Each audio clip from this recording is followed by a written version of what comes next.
Abney Park's The Toy Shop at the End of the World. Chapter 8, Stolen.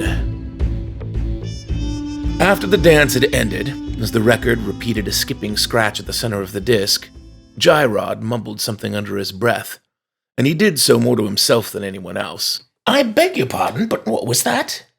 asked Dr. Calgary as he lifted the needle, silencing the Victrola. I was wondering. That is... He seemed shy to ask the question, but Calgary came to him with a smile and put his hand on the giant's knees. Well, if I was built to do bad things... Gyrod looked mournful. But I refuse to do bad things. Then what do I do when things seem strange? You told Timony to do what she was made to do, and that would make her happy. How do I do what I was meant to do, and feel happy, like Timony? "Oh, I see," said Calgary. He took off his glasses and he cleaned them with a handkerchief.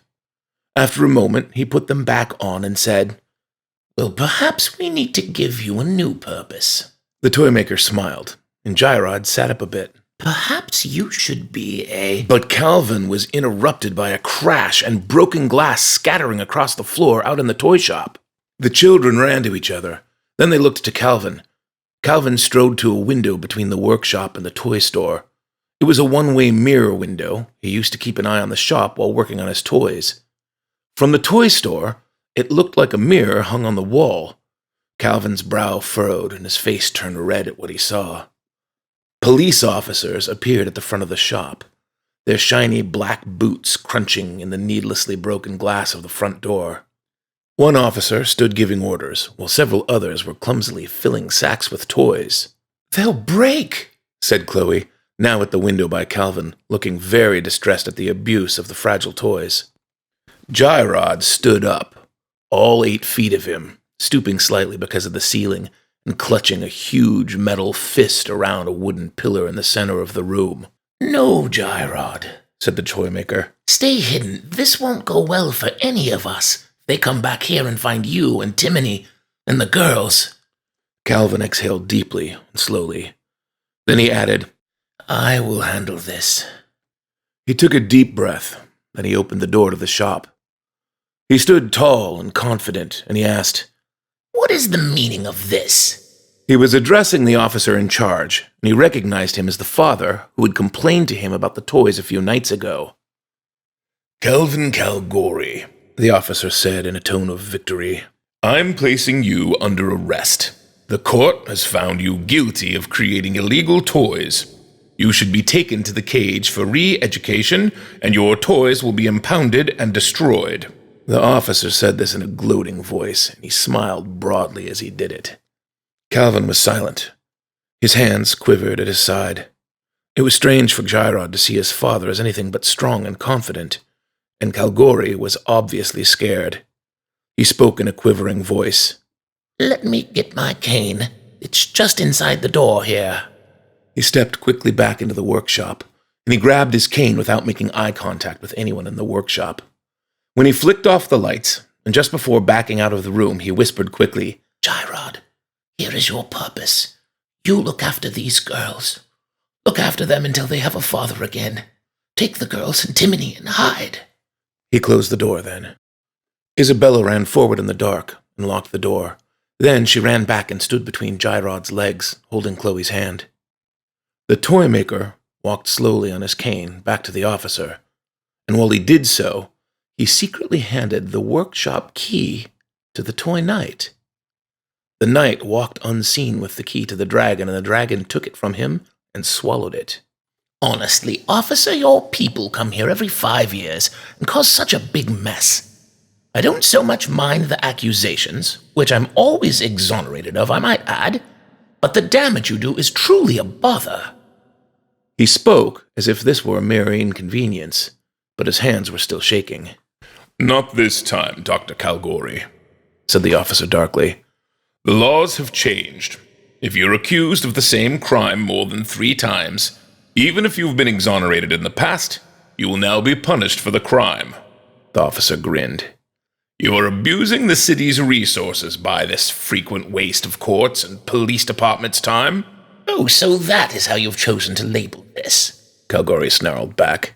Why don't they just admit that they need my services again? Chloe and Bella could hear nothing of this as they watched with the automatons through the one-way glass. They saw the toy maker arguing with the officer, and then they saw the officer grab Calgary by the arm and drag him out onto the street. Calgary looked terrified now, and he was looking skyward in horror. He struggled, and he tried to break free of the officer's grip, but this only caused the officer to hit him in the thigh with his cudgel, knocking the old man to his knees. Poor old Calvin cried out in pain at this. Then a shadow fell over the toy maker, and he looked into the sky and he covered his face with his arms.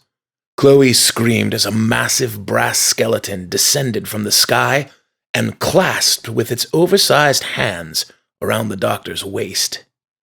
This phantom hung from its own small zeppelin, and its glowing red eyes darted around the street as it held its prey. Then it leapt up from the street and disappeared from view, taking Calgary with it. The two little girls cried as quietly as they could and turned to Jairod. They hugged his legs and buried their faces in the cold metal of his thighs. The wooden pillar Jairod had been holding now splintered and crushed in the grip of his silent rage. In another second, he would have leapt from the toy shop and pursued his father, but the girls clung to him in terror, now crying loudly.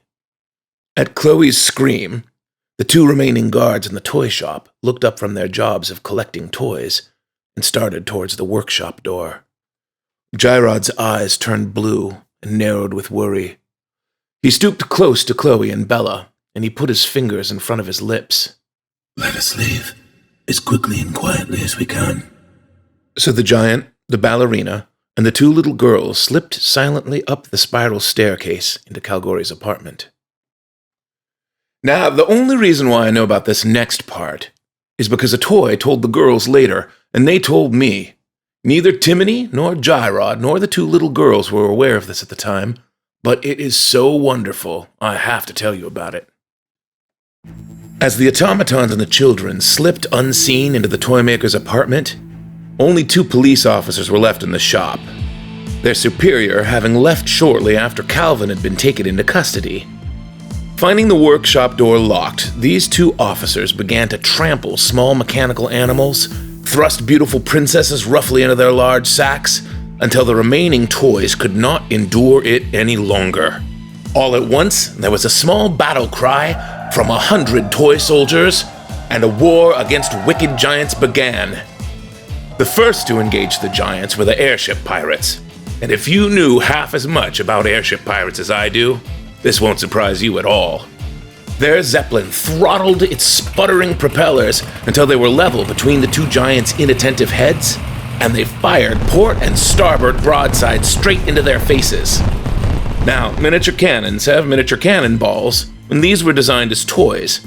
However, the toy maker was not too concerned with safety, having made the toys more for himself than for kids, and so the marble-sized cannonballs hit the giants with roughly the same force as a marble thrown by an angry 12-year-old bully, which is to say it hurt a lot. The officers were completely thrown off their guard, and they tried to cover their faces, but as they did, the next wave assaulted them. 100 toy soldiers opened fire from the ground, pelting them with bullets the size of the tip of a needle. These bullets penetrated the officers' trousers and pierced their skin like 100 bee stings. One of the officers, the smaller one, at this point dropped his bag and ran out of the shop screaming in a most embarrassingly high-pitched voice. The other, a large angry man with ridiculously large blonde mustache, kicked out with his boot and launched a dozen soldiers into the air. These soldiers hit the cabinet behind them and snapped into pieces. He then swung his bag of toys like an evil Santa, and he hit the airship out of the sky. It crashed into a toy castle across the room, and many pirates fell to their death. The evil Santa smiled smugly, and then he turned to leave, but as he did so, he found himself face to face with a large, copper and brass scaled dragon, and a miniature princess riding just behind its ears. It glared down at him like a wicked gargoyle from the top of a large toy building. The princess yelled, "Lunge!" and the beast leapt from the top of a 4-foot skyscraper, landing brass tooth and brass claw into the guard's face. The guard thrashed in vain as the dragon clawed at his face and ears. Finally, wrenching the dragon from his face, the guard ran from the toy shop. The toys were victorious.